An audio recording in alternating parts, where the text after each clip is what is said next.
আসসালামু আলাইকুম প্রিয় বন্ধুরা।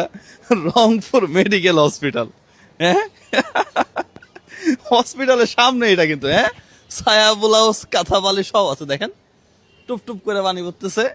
হ্যাঁ, মেডিকেলে এই যে ঢোকার গেট, এটাও একটা গেট। হ্যাঁ, এই গেটটা এখন বন্ধ। গেটের সামনের অবস্থা দেখেন তো,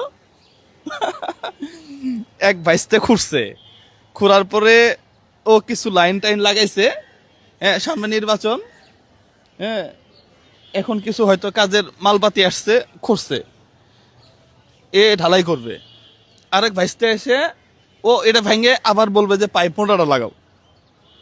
হ্যাঁ প্রিয় বন্ধুরা, রংপুর মেডিকেল হসপিটাল মানে বিল্ডিং এর সাইজ দেখেন, এক একটা। ও গাছও হয়েছে মামা, গাছও হয়েছে। ভিতরে দেখাইলে মনে হয় ডাক্তার সাহেব মন খারাপ করবে, তাই না?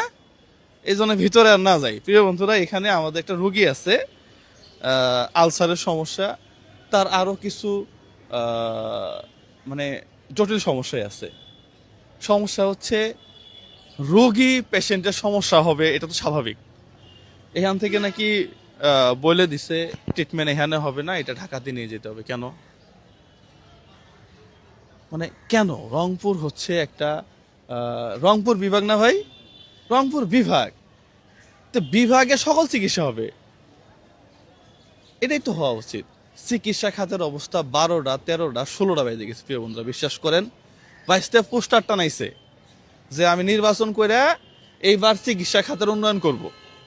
সত্য কথা তো নাকি? ও টাকা চুরি করবে, বিশ্বাস করেন, লিখে দিব আমি।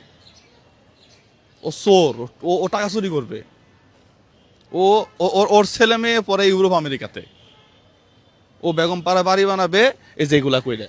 পরিষ্কার করার নামে টাকা নিবে, রং করার নামে টাকা নিবে, নিয়ে ও দেশে বাহিরে বাড়ি বানাবে। বিশ্বাস করেন, চিকিৎসা খাতের অবস্থা জিরো। একটা বিভাগীয় শহরে আলসারের চিকিৎসার জন্য ঢাকায় কেন যেতে হবে? আইসিইউ কেন পাওয়া যাবে না? মানে কারণটা কি? ভিতরে তো বললাম, ভিতরের অবস্থা তো নাই, গন্ধে থাকা যাবে না। মানে বাহিরের অবস্থাটা দেখালাম। সামনে নেতা ছবি লাগা রাখছে, ওই যে মেন গেটে বড় করে নেতা ছবি লাগা রাখছে। কোন নেতা সে? এটা হসপিটালের সামনে নেতা ছবি কেন? বললে ও মন খারাপ করে প্রিয় বন্ধুরা, বিশ্বাস করেন। এই দেশের এই দেশের মা বাপ নাই আসলে। হ্যাঁ, আছে কেউ লড়ার মতো? কেউ আছে যে জুয়েল মা বাপ নাই বলে?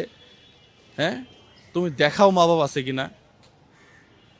অবস্থাটা দেখো তো, একটা হসপিটালের গেটের সামনের অবস্থা এটা। হ্যাঁ, ডাস্টবিন ময়লা গন্ধে থাকা যাচ্ছে না। তুমি দেখাও যে এই দেশে মা বাবা আছে কিনা, তুমি দেখাও আমাকে।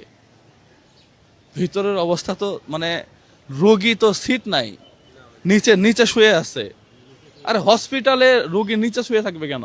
তাহলে তুমি এখানে কি ফালাও? যাই হোক, ভিডিওটা ভালো লাগলে শেয়ার করবেন। আসসালামু আলাইকুম।